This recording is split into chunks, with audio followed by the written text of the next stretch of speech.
Hello guys, and welcome back to the channel. Another quick turnaround for game week 15, so we'll keep this one short and sweet, looking at my team selection plans and some of the best potential transfers you or I might want to make before the deadline. First of all, let's get this video to 10 likes, and before we get into game week 15, let's take a look at how game week 14 went. A high scoring game week meant a red arrow with 60 points down to about 1.7 million, but it wasn't all doom and gloom. The points were there in the team, and the difference between a green and a red arrow was just down to my own decisions. If I made the decision to start Isak and keep the armband on Salah, then we'd be looking at a nice green arrow, and if we'd have done both, we'd be talking about a very different game week altogether. However unfortunate, I don't think the decisions were awful. Captaining Palmer against a very weak Southampton team, in which he actually had an expected goal involvement of 1.82 to Salah's 0.94, or leaving a potentially doubtful Alexander Isak to the best defence in the league, were not bad choices. That being said, I think Salah is probably just perma-captain now. With his form and his ownership, it's not worth the risk going elsewhere. Raya managed to keep a pretty comfortable clean sheet against a pretty uninspiring Man United team, but the rest of the defence were terrible once again. And that's where I really need to focus my attention the next few weeks. Dalot ended on 1 after Man United's meltdown at the Arsenal corner routine. Comment down below if you're also sick of their set-piece coach and his pick-me energy. Lewis also ended up on 1 after he was benched, coming on for around 15 minutes. Frustratingly, this is the first clean sheet Man City have kept in 5 games.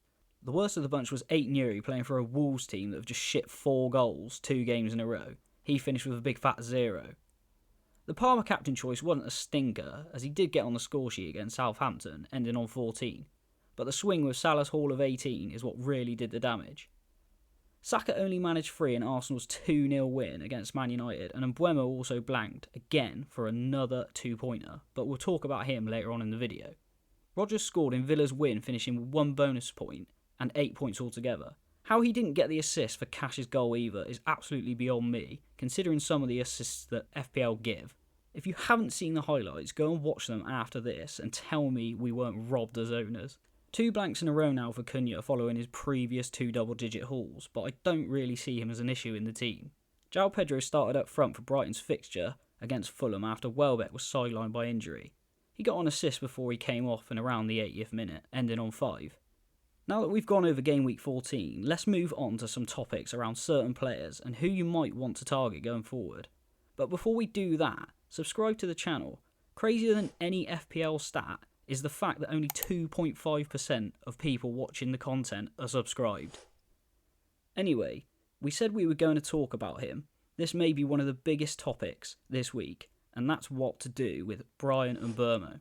I think it's safe to say that this Mbeumo is not the same asset that we had at the start of the season, and Brentford's fixtures aren't getting any easier. They play the likes of Chelsea, Arsenal, City and Liverpool in their next 8, only 1 green fixture against Southampton in game week 20. Looking at his data, and we can see that from game weeks 1 to 7, he had an expected goal involvement of 4.8, and he had 6 returns overall.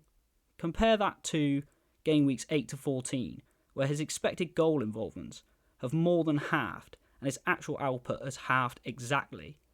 The most shocking stat of all to me is the fact he's managed 0 expected goals in the past 3 weeks. He's been playing extremely wide recently, and many managers will be looking to get him out sooner rather than later. So here are some of the best replacements in my opinion. Bowen is the best like for like for me. There isn't a lot of difference in their price. Bowen costs 7.4 to Mbeumo 7.7, which will likely drop soon. Bowen managed 1.6 expected goal involvements in game week 14, so if you already own him, consider yourself very unlucky he only came away with 2 points. Semenyo is one of the better cheaper options at 5.7 million. He's just served his suspensions for yellow cards, so barring injury should be available every game week for the foreseeable future. Bournemouth play Ipswich and West Ham next, 2 teams that are very, very weak defensively. Mbeumo managed another 90 minutes against Fulham on Thursday and seems to be the most consistent of the Brighton mids for minutes at 6.5 million. Brighton also have one of the most favourable fixture runs in the league. Rodgers is also a pretty good option to downgrade price-wise, costing 5.3 million.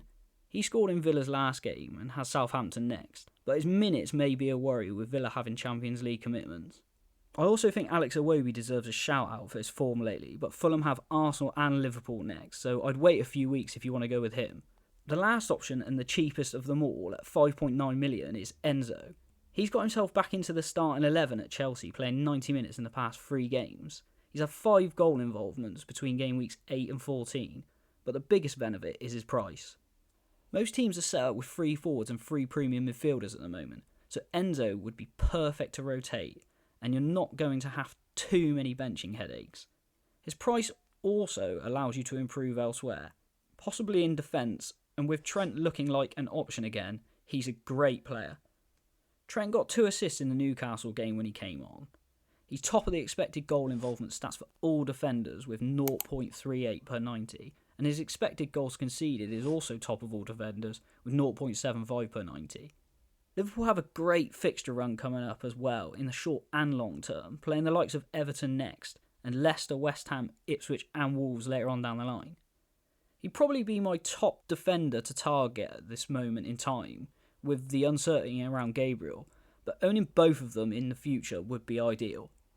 Looking into game week 15 and I have 1 free transfer, if I could move to Trent in 1 move for free this week, I would get him in for the likes of Lewis or Ait-Nouri, but I would need also to downgrade in my midfield to do so, which would cost me 4 points. Although that is perfect as we've discussed because of the Mbeumo situation, I plan just to bench him this week and make 2 free transfers next week. I don't want to make transfers costing me points after midweek games. It's been such a quick turnaround that I want a bit more information on who the best option is to move to in order to get Trent in. As many people learn in game week 14, when there are 2 games in a week, there's never certainty on who's going to play. That being said, I think this is how I will line up for game week 15.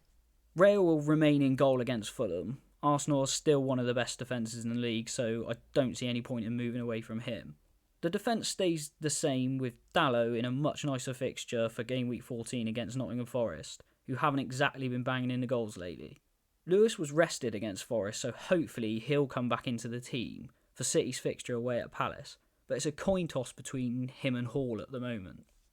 Although Wolves have conceded 8 goals in the past 2 games, and his attacking data has fallen off a cliff since the early season, Ait-Nouri starts because they face West Ham, probably one of the few teams that are actually worse than them at this moment in time. Palmer and Saka both start for their respective fixtures against Spurs and Fulham for obvious reasons, and I have Rodgers in for Villa's fixture against Southampton at the moment, but I am slightly worried about this one. It actually stinks of a benching, as Emery said in his press conference today. It's not clear to him the players that will start the match, some due to pain and some due to tiredness. I'm braving the early kickoff curse and putting the armband on Salah this week for the game against Everton. Hopefully the game goes ahead. There are murmurs about it being postponed due to weather warnings, but I think that's just Twitter noise. I wouldn't worry, but in any case make sure you select your vice-captain wisely. The front 3 all have away fixtures this week, but are playing against teams that haven't exactly shone defensively this season. Cunha against West Ham I hope will pick up his form again. And the one change from last week's team is Isak is coming in for Mbeumo for Newcastle's fixture against Brentford. And last but not least, João Pedro plays Leicester. His minutes have been ticking up since he came back, so we may even get 90 out of him this week. Anyway guys, that's it for another video.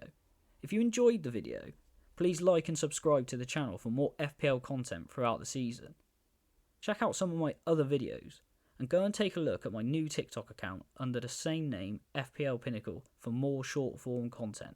Wishing you all good luck for the upcoming game week, and I'll see you in the next one.